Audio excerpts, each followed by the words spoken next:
Spoiler warning, spoiler warning, spoiler warning, spoiler warning. We got Luke Skywalker, everybody, and I am so excited with what I just saw, guys. We just witnessed Luke Skywalker in The Mandalorian. What a treat this has been to fans. Guys, thank you so much for coming to the channel. Sorry I started that off so hyped up, but I just cannot believe that we got Luke Skywalker in The Mandalorian. I had actually predicted this a couple of days ago that we would see Luke Skywalker, definitely in a bit of a different written capacity, but sort of similar in a way. I just cannot believe that we got Luke in this series. It is crazy that we got to see a digitally enhanced face of a younger Luke, definitely in Mark Hamill's likeness. It sounded like he dubbed over the voice, but wow, when he ignited that green lightsaber and started taking out all those dark troopers, crazy. But what an episode this has been.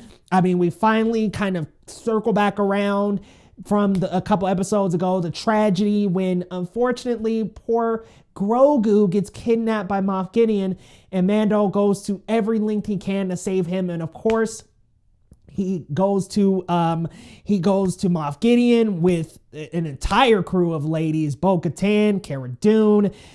Of course, Boba Fett is there, but he ends up jetting off and getting back on a Tatooine, and he's actually in his own spinoff series. But you've also got Fennec, she was there, and then Mando, and they all storm in. They take out all these stormtroopers. They do so much damage, and then dark troopers are released, and Mando dukes it out with one of them and gets his ass whooped. I mean, Mando was getting beat to hell for that, and I was just like, dang, that dark trooper was beating the crap out of him. I mean, he was beating his helmet, and it was crazy. But then Mando manages to beat him, and then he goes up against Moff Gideon with the Beskar spear and ends up besting him in combat.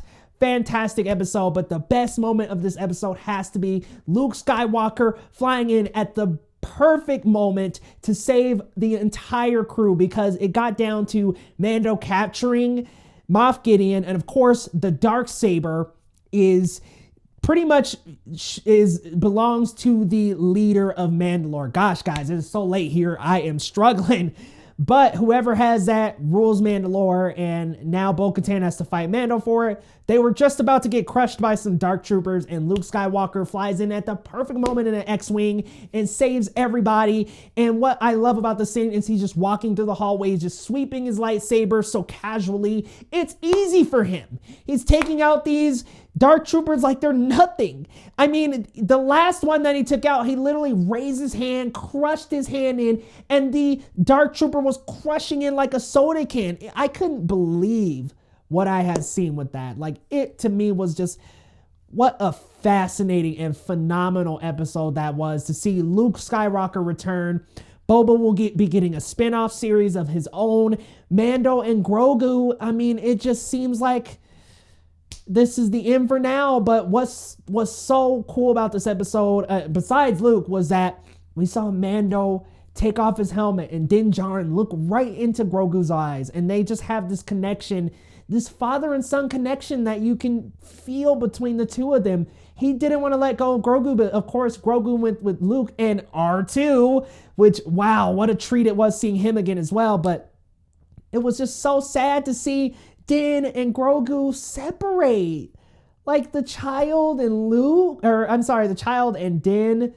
I don't think that Din Djarin and Luke will, I don't think that Din Djarin and Grogu will be separated from each other. I think Grogu is going to actually go back to Din Djarin and probably reject the Jedi teachings, because Ahsoka hinted in one of the earlier episodes of The Jedi a few episodes ago that Grogu has a big attachment to him, and she's seen this kind of attachment before in Anakin Skywalker. It's probably not good for Grogu to be training to be a Jedi, so I almost feel like he's either going to be a Jedi, a Mandalorian, or a mix of the two. I almost feel like he might be the bridge between them, and that's actually not super credit to me. Somebody in my live stream had actually mentioned it, but I love that theory that he is the bridge to the two of them. So guys, y'all let me know down in the comments what you thought. Did you see this coming? Did you see Luke coming? Because, I mean, we had so many names to pick from: Thrawn, Ezra, Luke himself, so many other people. I mean, Ahsoka could have came back. We didn't really know, but getting Luke in this series was fantastic. But I don't think we're going to have a big involvement with him in this series. I think that was kind of a one-off. We might see him one more time, maybe a couple more times, but I think that might have been just kind of a one-off wheel and deal. All right, I got Grogu, gonna go start the Jedi Academy in a few years.